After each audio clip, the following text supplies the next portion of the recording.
En concreto, el primer servicio que ofrece Scalae es un servicio de autodiagnóstico pedagógico, o sea, un análisis de la práctica educativa a nivel de toda la escuela y que permite preparar un plan estratégico pedagógico, que es un documento institucional, una hoja de ruta, una carta de navegación para la mejora educativa a corto, a medio y a largo plazo.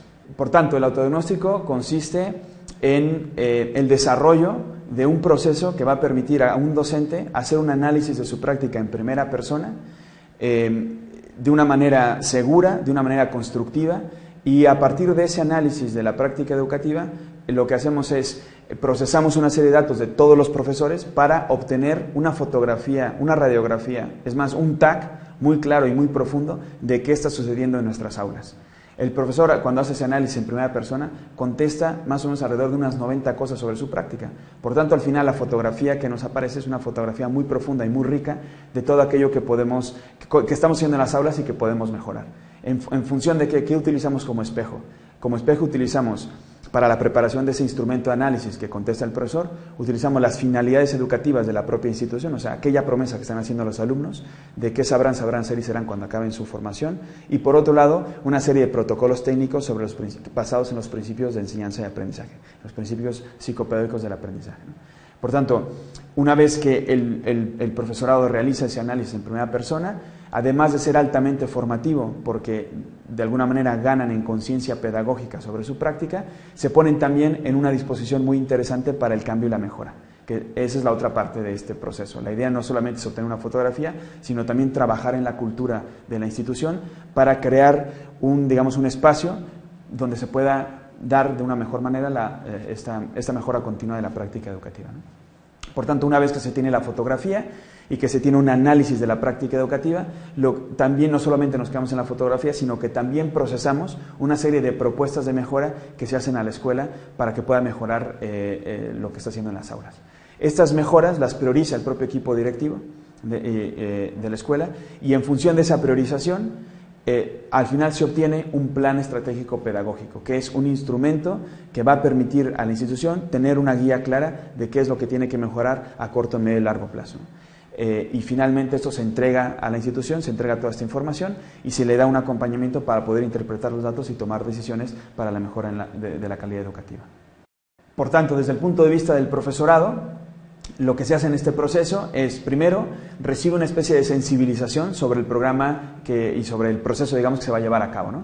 Y por tanto se le explica al profesorado que esto no es una evaluación, no es para dar ninguna calificación a nadie, no nos interesa, no vamos a dar los datos personales de ningún profesor, sino que lo que nos interesa simplemente es hacer un análisis para ver qué podemos hacer mejor en la escuela, sobre todo en las aulas, que es lo que nos interesa trabajar. El profesor recibe todo este proceso como un proceso positivo y constructivo para mejorar su práctica y que la escuela, la institución le pueda dar más y mejores apoyos para su desarrollo profesional como docente.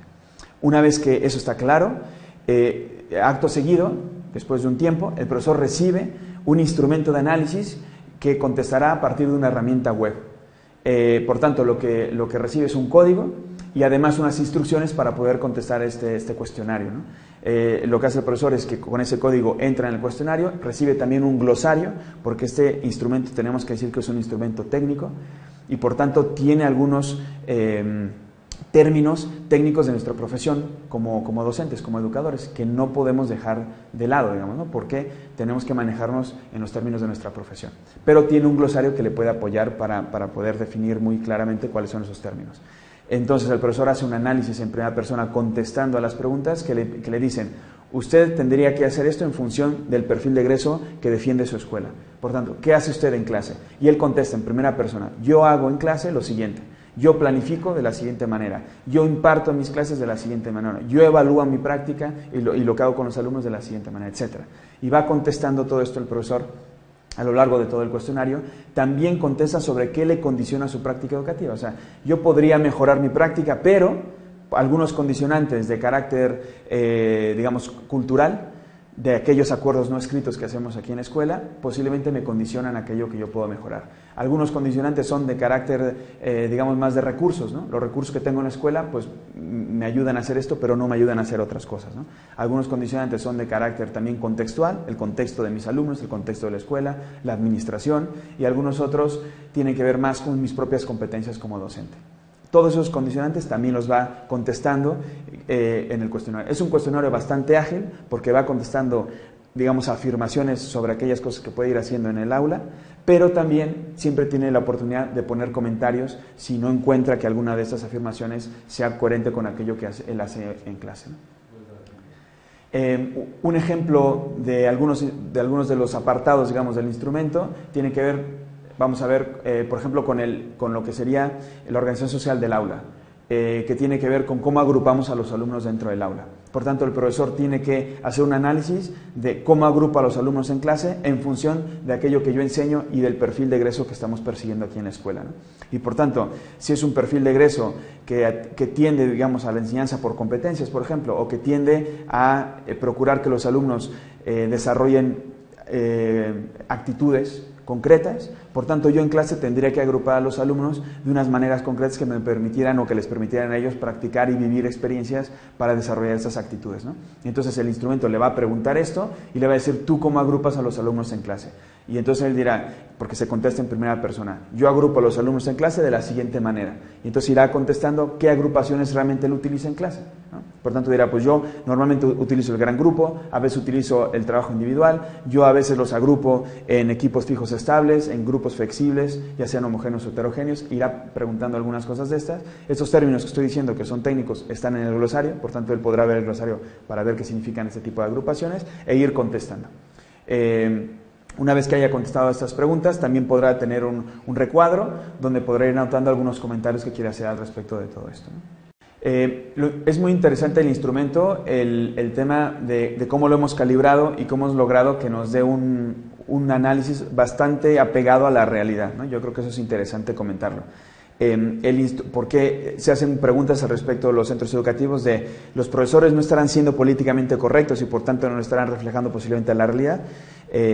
Entonces tenemos que entender que el instrumento tiene dos cosas interesantes para calibrar y que sea pegado a la realidad. El primero es que no es una evaluación, o sea, es un instrumento que está dedicado simplemente a la mejora. Esto, si el profesor lo tiene claro, le ayuda a contestar, digamos, lo que realmente es y lo que realmente ve. El instrumento no le pregunta hipotéticamente, ¿tú qué harías?, ¿no? Sino le dice, ¿tú qué estás haciendo?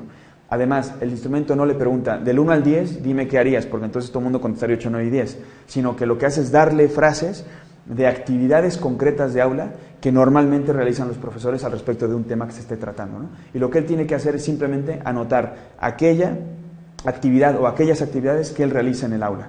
Si no encuentra ninguna que se apegue a lo que él hace, también puede, por eso tiene la parte de los comentarios, ¿no?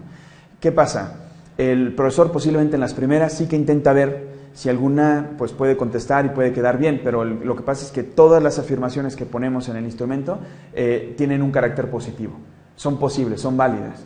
Por tanto, no tenemos unas válidas sino válidas, ¿no? Por tanto, es más difícil saber cuál es exactamente la adecuada, porque además todas estas afirmaciones, estas actividades, están ponderadas en función de las finalidades educativas de la escuela, ¿no? Por tanto, ya sabemos nosotros detrás, con algunos algoritmos, cuáles son las adecuadas, ¿no? Por tanto, normalmente nos hace un reflejo de la realidad. Ahora, otra cosa, el instrumento y aquellos resultados que arroja no son y no tienen que ser exactos, porque no nos interesa poner una calificación, solo nos interesa tener pistas para la mejora. Por tanto, aquel análisis, nosotros cuando hemos calibrado la herramienta, hemos entrado en aulas para ver qué tan apegado estaba a la realidad y nos hemos dado cuenta que nunca ha habido una diferencia de más o menos el 5% con respecto de lo que habían contestado los profesores en el instrumento. Por tanto, entendemos que es un instrumento que está bastante calibrado, que han contestado ya más de 5.000 docentes y en la mayoría de los casos refleja bastante la realidad de la institución y de las aulas.